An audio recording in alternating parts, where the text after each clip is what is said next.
अगर आप ये कहानी सुन रहे हैं तो यह सिर्फ एक कहानी नहीं है, यह एक संकेत है। क्या आपने कभी सोचा है कि हनुमान जी आज भी जीवित हैं, लेकिन हमें दिखाई क्यों नहीं देते? क्यों जब हम टूटते हैं तो अचानक हमें अंदर से एक ताकत मिलती है? कौन है जो हमें उठाता है जब हम हार मानने वाले होते हैं? आज मैं आपको एक ऐसी कहानी सुनाने जा रहा हूं जो शायद आपने पहले कभी नहीं सुनी होगी। लंका का युद्ध समाप्त हो चुका था, रावण का अंत हो चुका था, अयोध्या में दीप जल रहे थे, हर ओर खुशियों की लहर थी, लोग नाच रहे थे, गा रहे थे, क्योंकि उनके प्रिय प्रभु श्री राम वापस लौट आए थे। के बीच एक ऐसा मन था जो शांत नहीं था, वो थे पवन पुत्र हनुमान। हनुमान महल के एक ऊंचे स्तंभ पर बैठे थे। नीचे अयोध्या जगमगा रही थी, लेकिन उनकी आंखों में खुशी नहीं, एक सवाल था, अब क्या?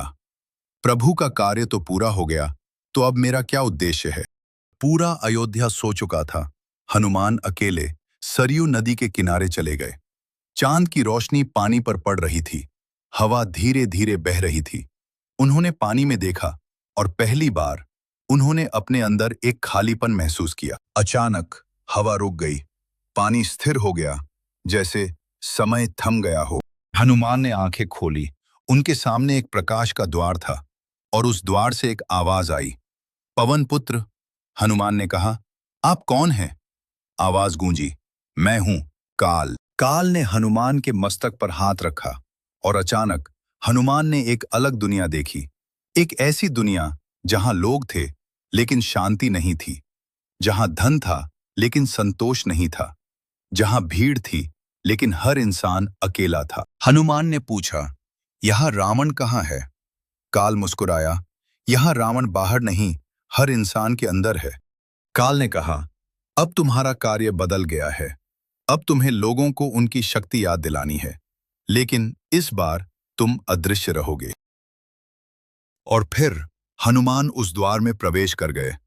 उन्होंने युगों को बदलते देखा, राज्य उठे, राज्य गिरे, और फिर वे पहुंच गए कलयुग में। एक शहर जहां शोर था, भीड़ थी और भागती हुई जिंदगी।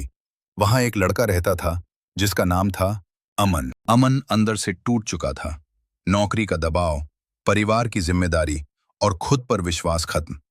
एक रात वो छत पर खड़ा था और उसने सोचा, अब सब खत्म। जैसे ही वो एक कदम आगे बढ़ाने वाला था, अचानक एक तेज हवा चली।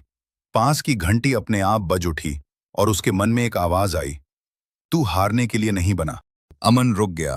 उसने पीछे कदम लिया और उस दिन उसने एक फैसला लिया, मैं हार नहीं मानूंगा। अगले दिन से उसने छोटे छोटे कदम उठाने शुरू किए। मुश्किलें आईं, लोग हंसे, लेकिन वो रुका नहीं। धीरे धीरे वो बदलने लगा। उसका आत्मविश्वास वापस आया, उसकी जिंदगी बदलने लगी। एक दिन वो एक हनुमान मंदिर गया।